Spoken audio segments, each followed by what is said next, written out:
السلام علیکم، خوش آمدید ہمارے چینل کہانی سینٹر میں۔ دوستو، آج بھی میں آپ کے لیے رمز عشق کی 5ویں قسط لے کر آپ کی خدمت میں حاضر ہوئی ہوں، لیکن اپنی کہانی شروع کرنے سے پہلے آپ سب سے گزارش ہے، اگر آپ نے ہمارے چینل کو اب تک سبسکرائب نہیں کیا تو پلیز سبسکرائب کر دیں اور ساتھ میں لگے بیل آئیکن کے بٹن کو بھی آن کر دیں تاکہ ہماری ہر نیو آنے والی ویڈیو کی نوٹیفیکیشن آپ کو بر وقت ملتی رہے۔ شکریہ۔ ظہور کاؤنٹر سے اتر کے عین سامنے کھڑا ہوا۔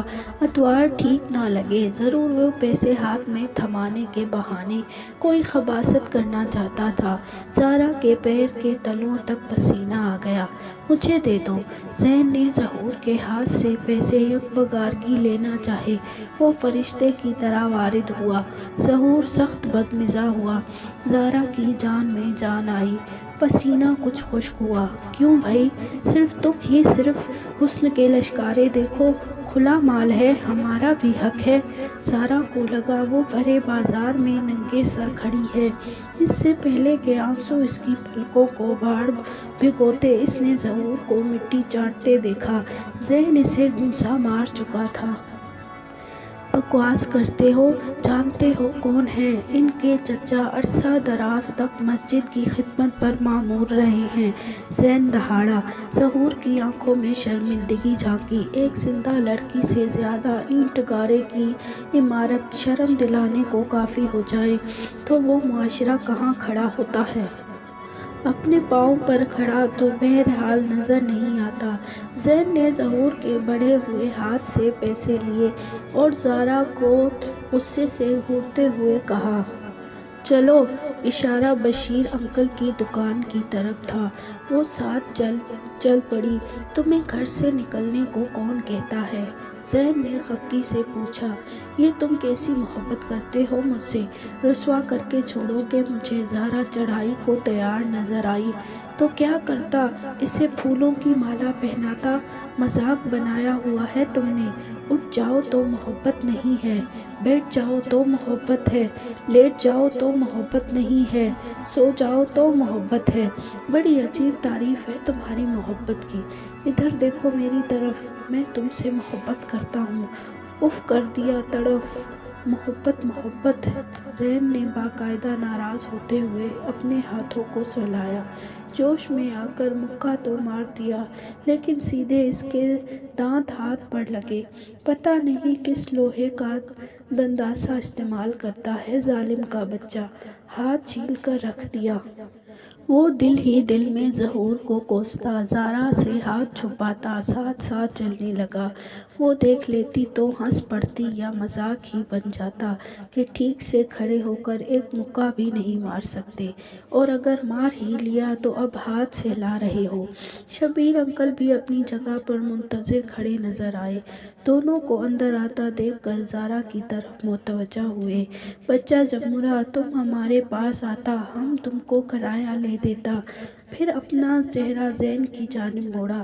چھوکرے، تم کیوں لڑنے پر اتر آیا؟ چاچا دماغ نہ خراب کرو، تم میری کی چڑھائی چڑھ جاتے ہو، لیکن ان محترمہ کے گھر کرایہ دیتے ٹانگیں درد کرتی ہیں۔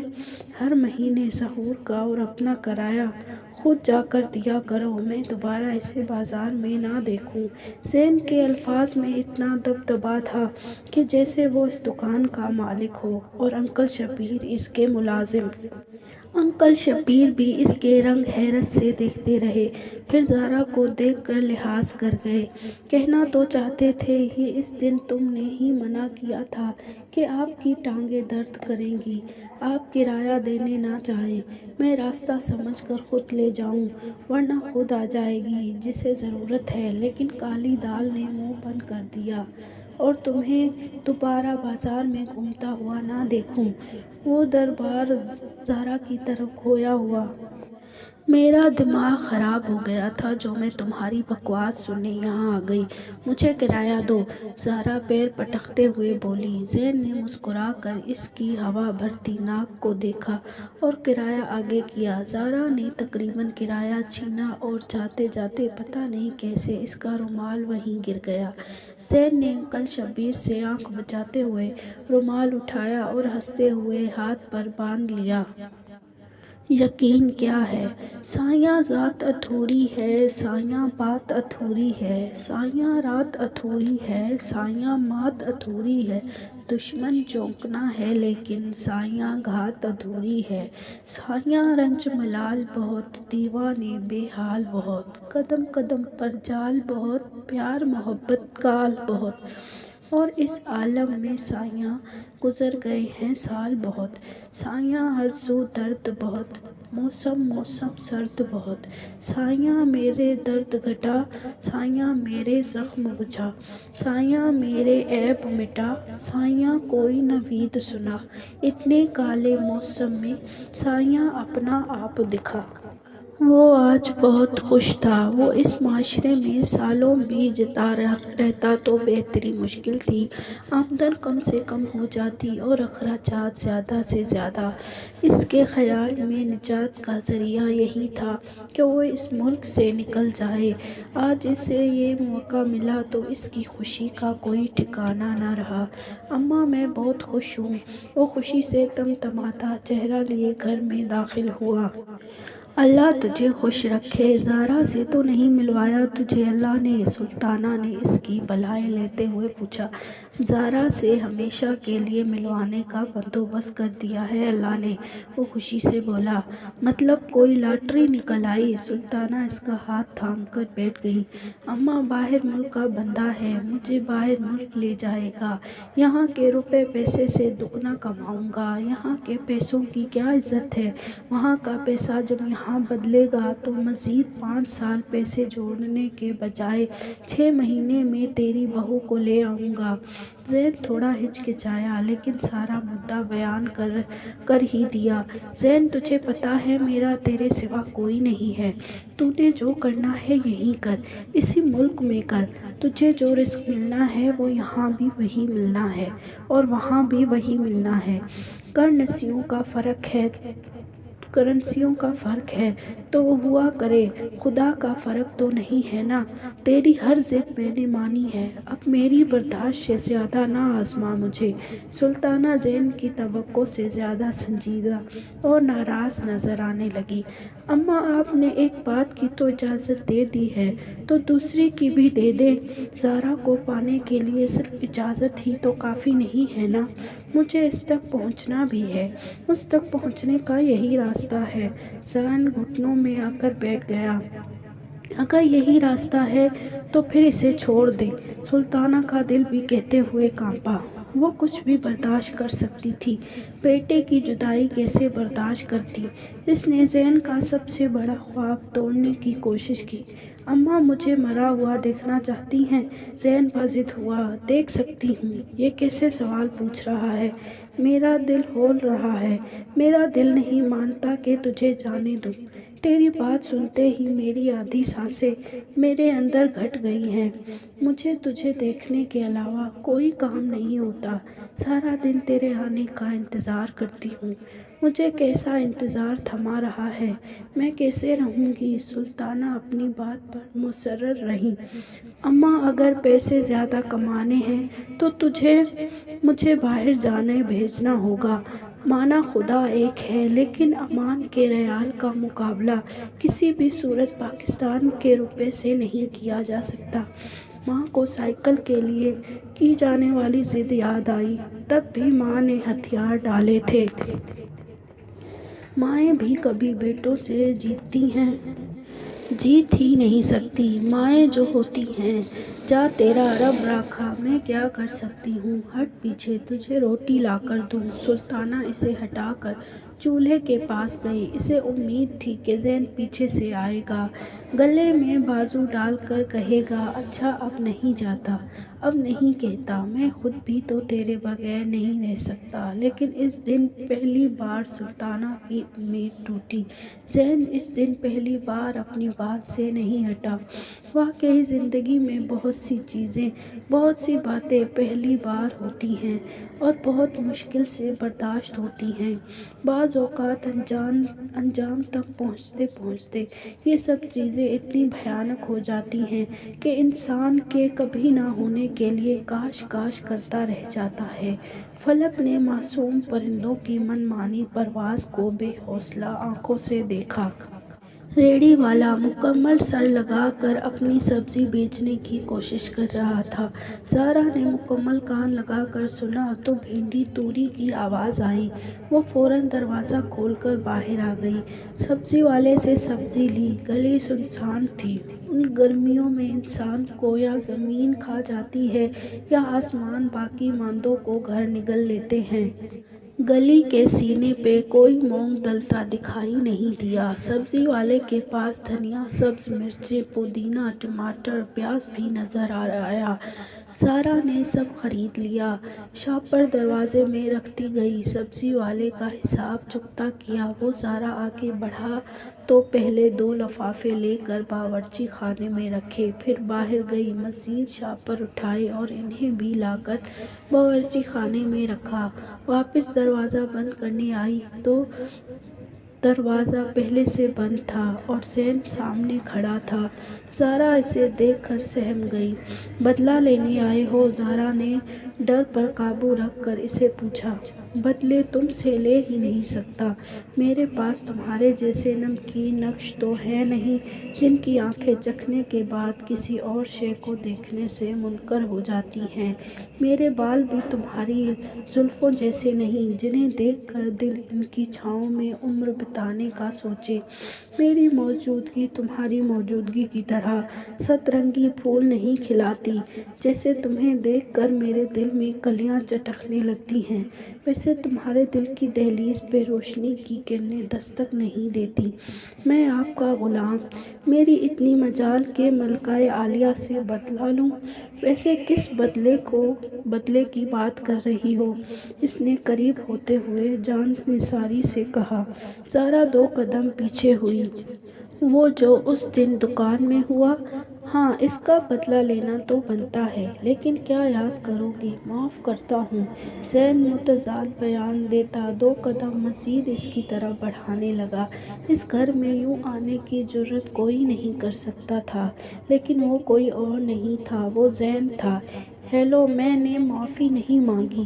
اگر رعب جھاڑو گے تو یہی سنو گے کہ تمہاری بکواس سننے یہاں نہیں آئی۔ بالکل ٹھیک کہا تھا اس دن میں نے، تمہیں منع کیا تھا کہ مجھے نہ دیکھنا۔ پھر کیا لینے آئے ہو؟ زہرا تلخ ہوئی۔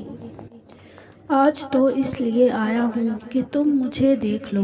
2 قدم بڑھاتے وہ اس کے سر پر کھڑا ہو گیا۔ اب زہرا پلکیں اٹھانے کی ہمت ڈھونڈنے لگی۔ اوپر سے چچی کی نیند ٹوٹ جانے کا بھی خدشہ بھی منہ کھولے نظر آیا۔ کس خوش فہمی میں آئے ہو؟ زہرا نے آئیبرو اٹھا کر خود ایک طرف سے نکلنے کی کوشش کی۔ وہ راستے میں آ گیا۔ میں جا رہا ہوں۔ آواز تھی یا شیشہ؟ ڈر بہت سی تمہیں تو توڑتا ہوا لاوے کی طرح باہر آیا۔ میں نے کہا تھا نا تم چلے جاؤ گے۔ یہ کہنے والی زہرا نہیں تھی، یہ ڈر تھا۔ ڈر ان آنکھوں کے سامنے کھڑا سوال کرنے لگا، تم مجھے ایک دفعہ بھی کہہ دیتی تو نہ جاتا؟ یہی تو مسئلہ ہے کہ تم نے کہا نہیں۔ زین اس کی بات سن کر انکہے جملے جان گیا۔ اس کی بازوؤں کی نمایاں رگیں مزید تن گئیں۔ اندر شورش برپا تھی۔ وہ ساری باتیں جو زہرا نے کبھی نہیں کہی تھی زین نے محسوس کر لیں۔ وہ سب اس لمحے زین کو سمجھ آ گئی۔ اب زہرا خاموش رہی۔ سچ بتاؤں تو صرف 8 ماہ کی بات ہے۔ ابھی ماں کو نہیں بتایا۔ 8 ماہ میں واپس آ جاؤں گا۔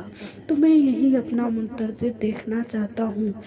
یہ لو چوڑیاں کانچ کی ہیں لیکن لوہے کی سمجھنا، زنجیر سمجھتی ہو؟ زنجیر گردانوں کسی اور کا بڑھا ہاتھ تھامتے ہوئے دیکھ لیا تو اپنی جان سے بھی جاؤں گا اور تمہیں بھی ساتھ لے جاؤں گا۔ میرا انتظار کرو گی نا؟ وہ ایک لمحے کو سلطانہ راہی بنا اور آخر میں پھر وحید مراد۔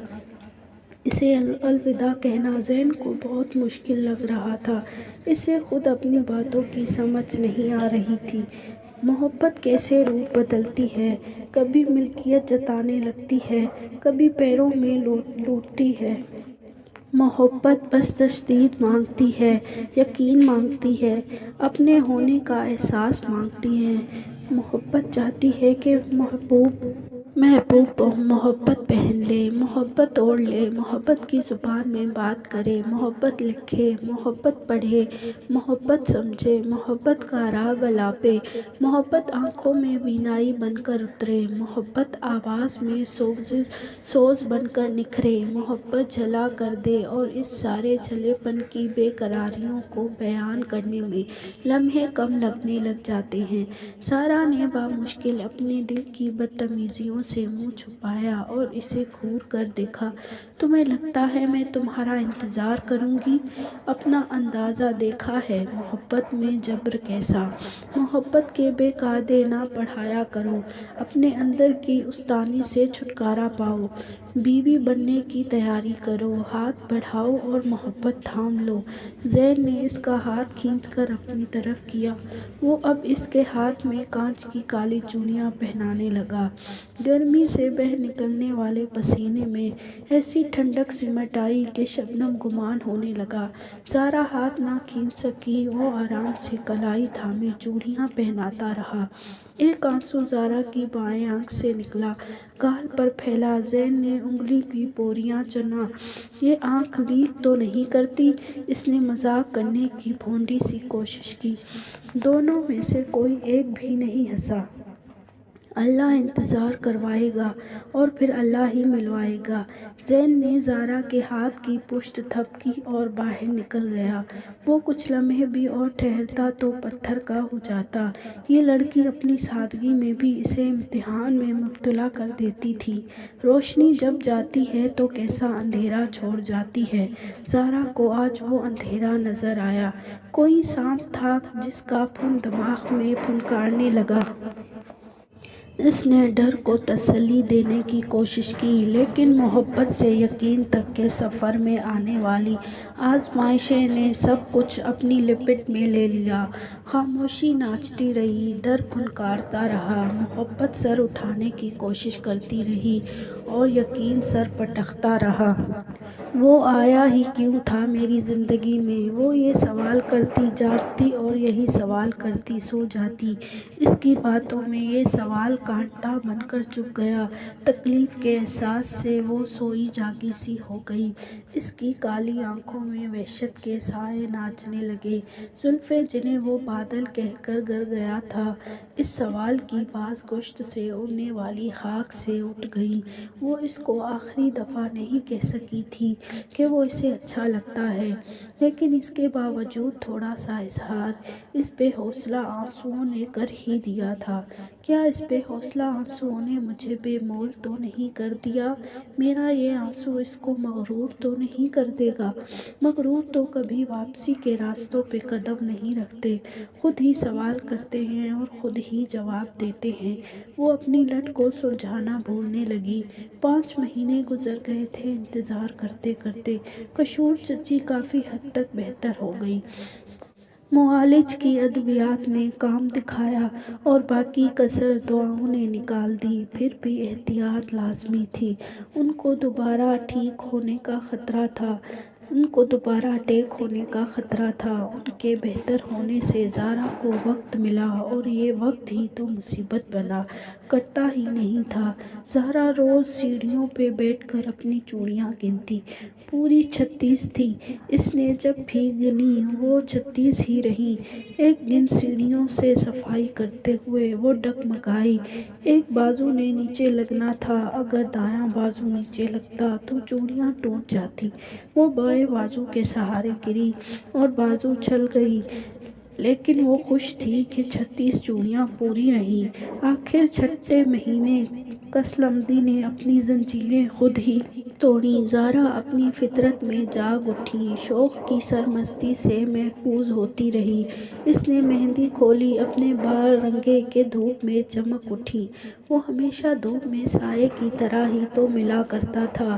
اس نے مالٹے کے چھلکے پیسے، انہیں دودھ میں ملا کر گالوں میں لگانا تھا۔ ہاتھوں پیروں پہ دودھ ملائی کا مساج ہونے لگا۔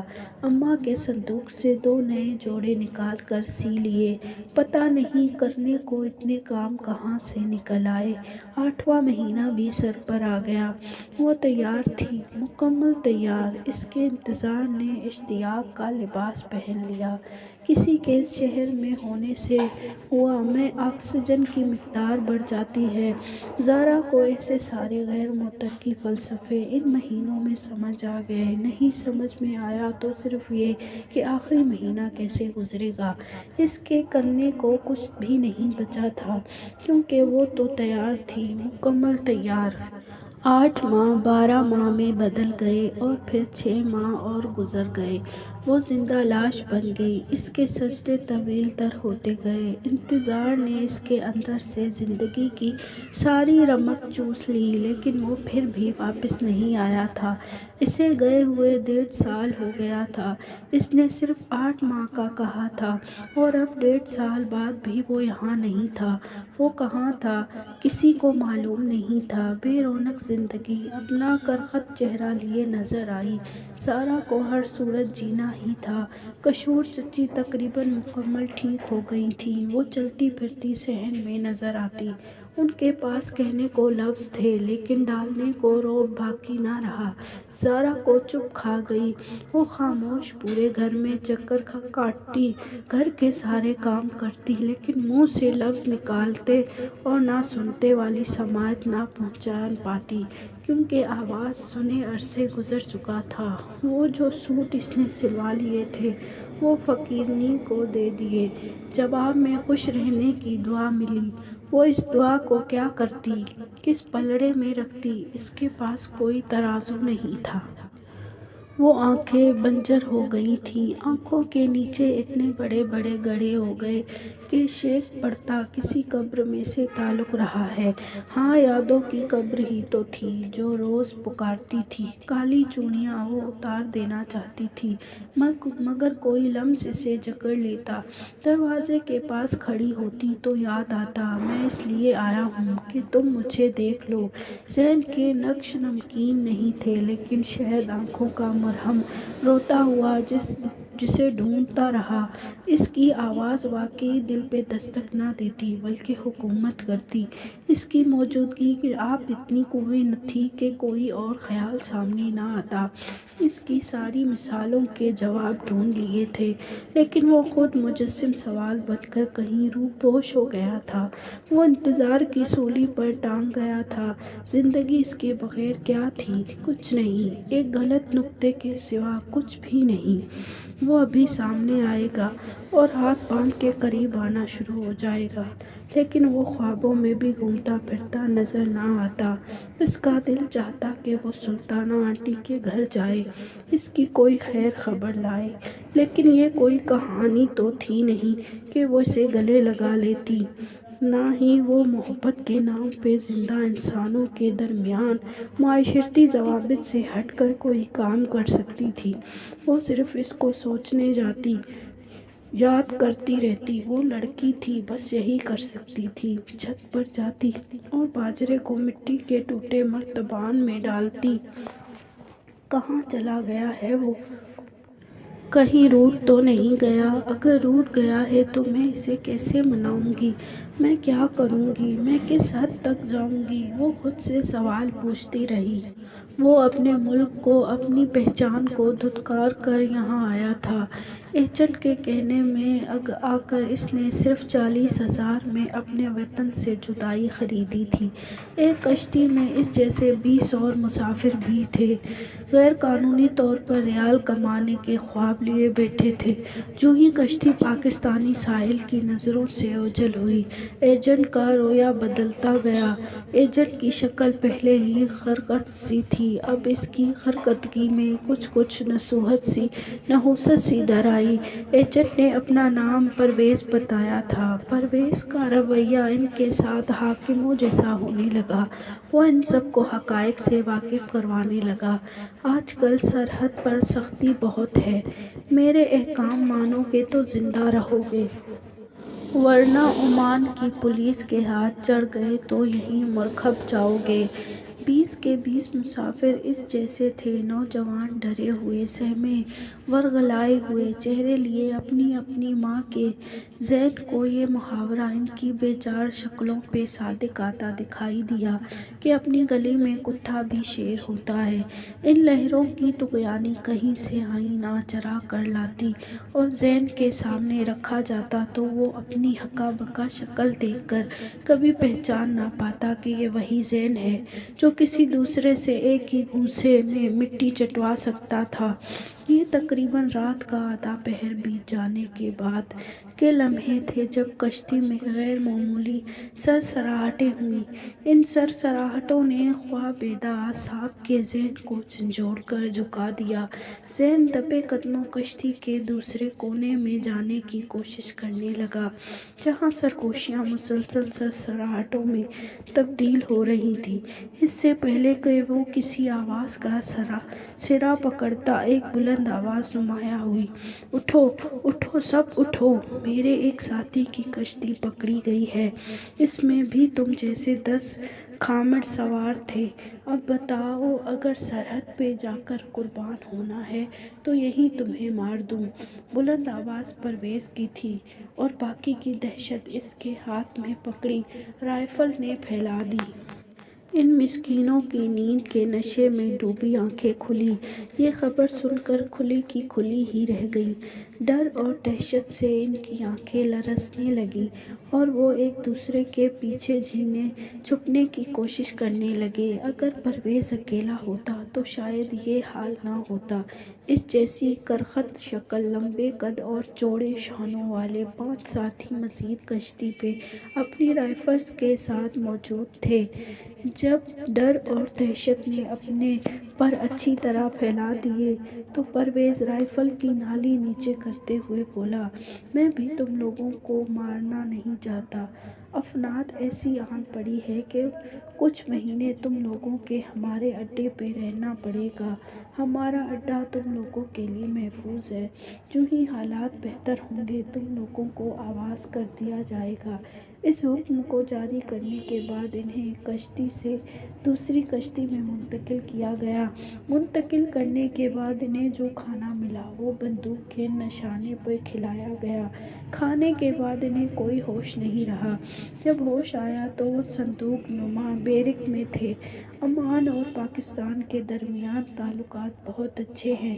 عموماً جو لوگ غیر قانونی طور پر سرحد پار کرتے ہیں ان کو واپس بحفاظت بھیج دیا جاتا ہے اگر سرحد پہ ہی پکڑ لیا جائے، لیکن کچھ عادی مجرم بھی ہوتے ہیں اور کچھ پرویز کی طرح جرم کا ذریعہ بھی بنتے ہیں۔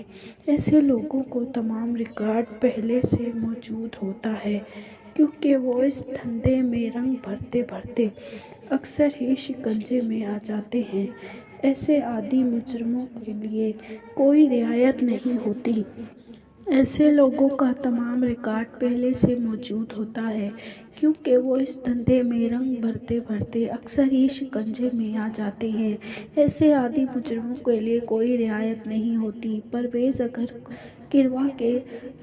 گروہ کے ساتھ پکڑا جاتا تو گروہ کی زندگی خطرہ نہیں تھا، لیکن پرویز کو بھاری بھرکم نقصان اٹھانا پڑتا۔ یہ بات گروہ میں ضمن شامل زین اور زین جیسوں کو نہیں معلوم تھی، لیکن پرویز کو معلوم تھی۔ اس نے اسی لیے کھیل کو اپنی مرضی سے کھیلا۔ سرحد پار کر کے ساتھیوں سے رابطہ کر کے ان جوانوں کو چھپانے کا سوچ لیا۔ جو ہی حالات سازگار ہوتے انہیں عمان میں سر پیٹنے کے لیے چھوڑ دیا جاتا۔ وہ اپنے ملک سے کہہ کر آیا تھا کہ پاکستان میں کیا رکھا ہے، لیکن وہ اب پاکستان جانے کے لیے ترس رہا تھا۔ وہ ایک بار پاکستان جانے کے لیے ترس رہا تھا۔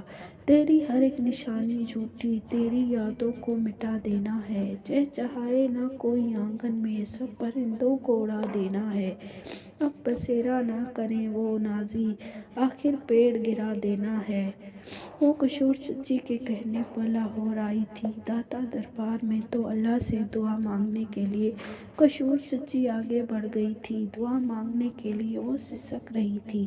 اس کے آنسو اس کے اختیار میں نہیں تھے۔ کیا ہوا کہ اگر میں کچھ نہیں ہوں تو تو سب کچھ ہے میرے اللہ؟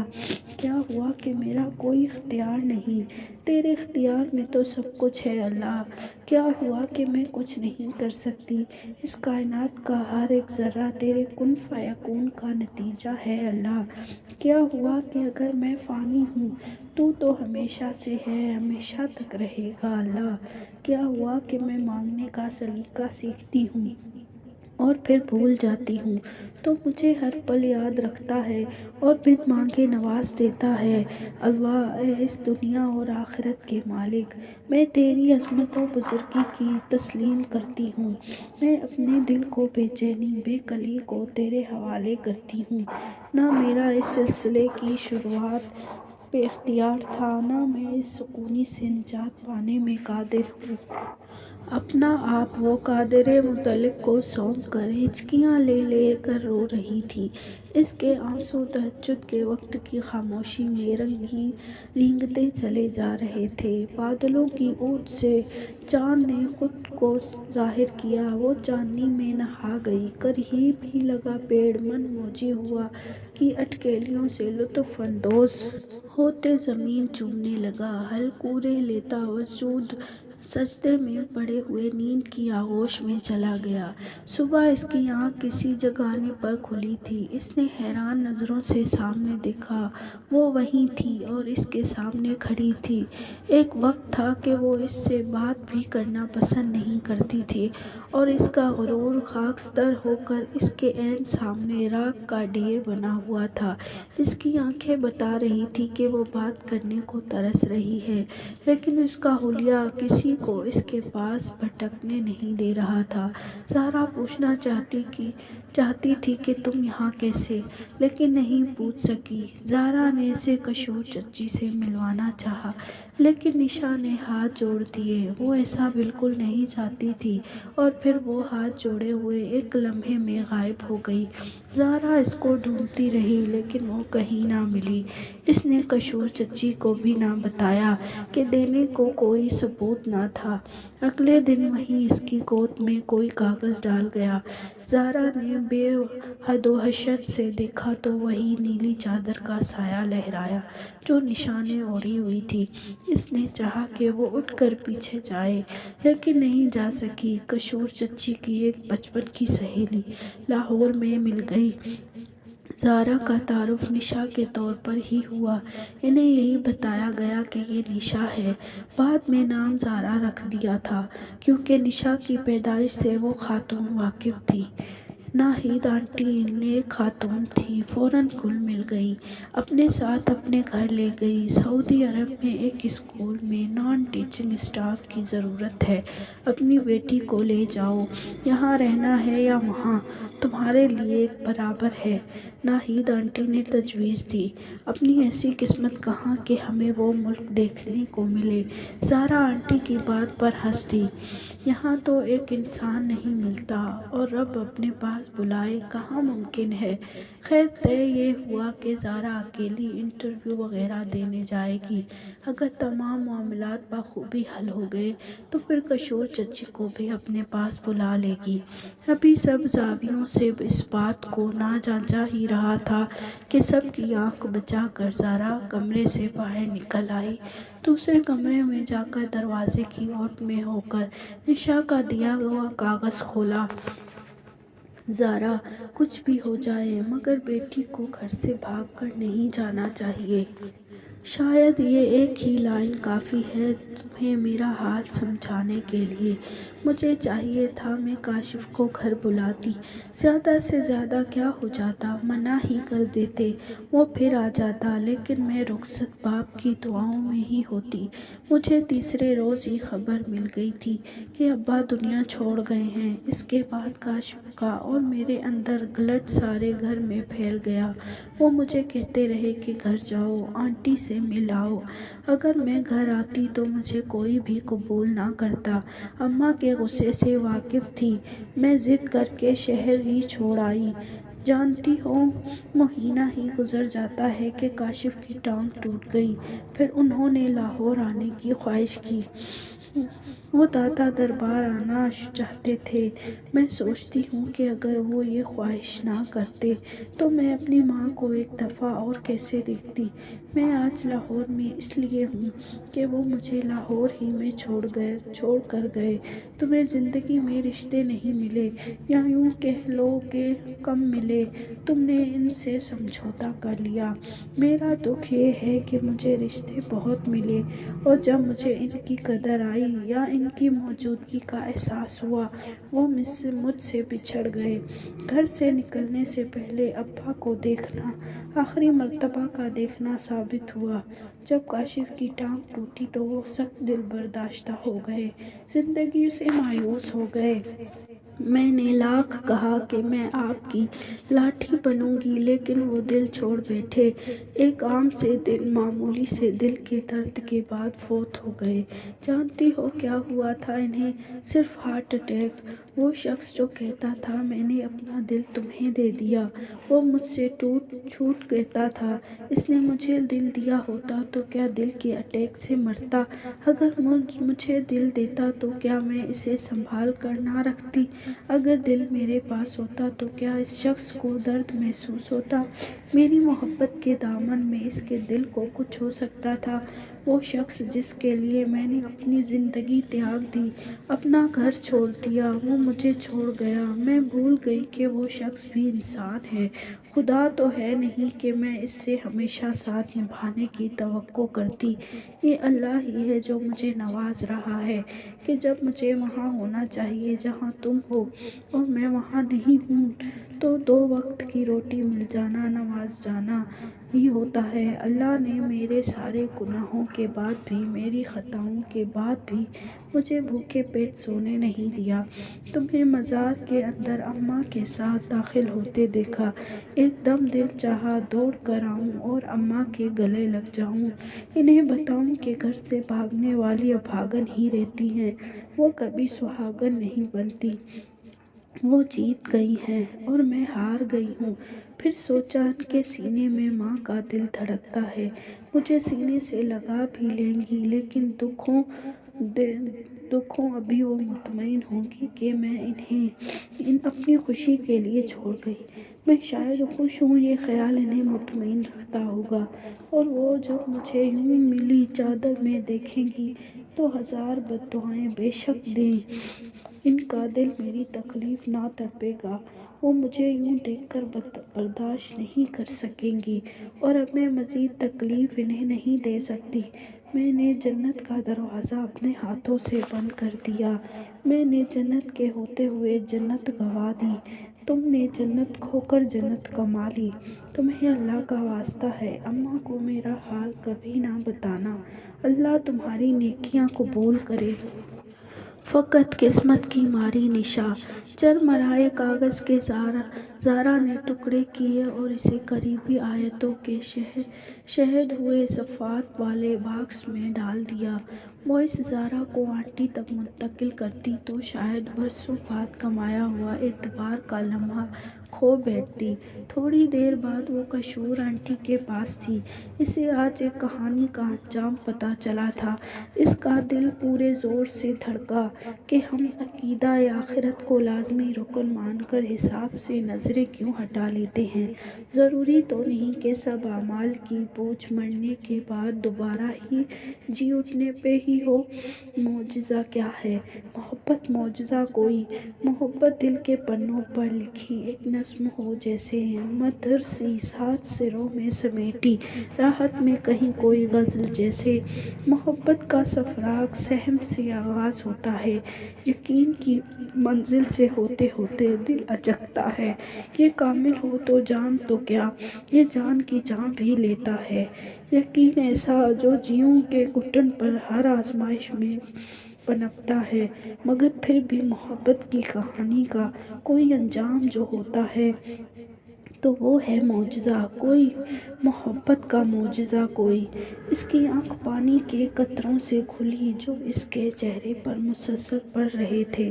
اسے ہوش میں لے آنے کی کوشش کی جا رہی تھی، پتہ نہیں کب، کہاں اور کیوں، کیسے اس کی صندوق سے نکال کر یہاں لا پھینکا گیا تھا، وہ خود بھی نہیں جانتا تھا۔ کس کے سجدے میں بندھی ہچکیاں اور کسی کی دعائیں اللہ سے رحم سمیٹنے میں کامیاب رہی تھیں۔ نہ جانے وہ کون سا اسم اعظم تھا جس نے عرش کے دروازے کھول دیے تھے۔ یک بارگی کس نے پوری پانی کی بوتل ہی الٹ دی۔ تم کون ہو؟ اردو میں پوچھا گیا۔ اتنا اسے یاد تھا کہ وہ جہاں بھی بہرحال اپنے پاکستان میں نہیں ہے۔ انسان ہوں، رسی جل گئی تھی لیکن بل نہیں گیا۔ نظر آ رہا ہے مجھے، آئے کہاں سے ہو؟ اب پوچھنے والے کو غصہ آیا، پتہ نہیں کس جہنم میں تھا اور اب کون متھے لگ گیا ہے۔ ذہن بڑبڑایا، ہاں ہاں ہاں، پاکستانی ہو، وہی زیادہ گدھے بنتے ہیں۔ سامنے والے کو ہنسی آئی۔ پاکستانی اپنے اچھے دل کی وجہ سے بیوقوف جلدی بن جاتے ہیں۔ ذہن اس حالت میں کم از کم اپنی قومیت کے بارے میں کچھ نہیں سن سکتا تھا۔ اسے اپنا پاکستان ہی تو یاد آیا تھا اور بار بار یاد آیا تھا۔ میں بھی پاکستانی ہوں، اٹھو۔ ہاتھ تھام کر اسے کھڑا کیا گیا۔ مسیحا بن کر اس کی زندگی میں دستک دینے والا سکندر تھا۔ رمزِ عشق کا پکا حصہ اگلی قسط میں ملاحظہ کیجیے گا۔ شکریہ۔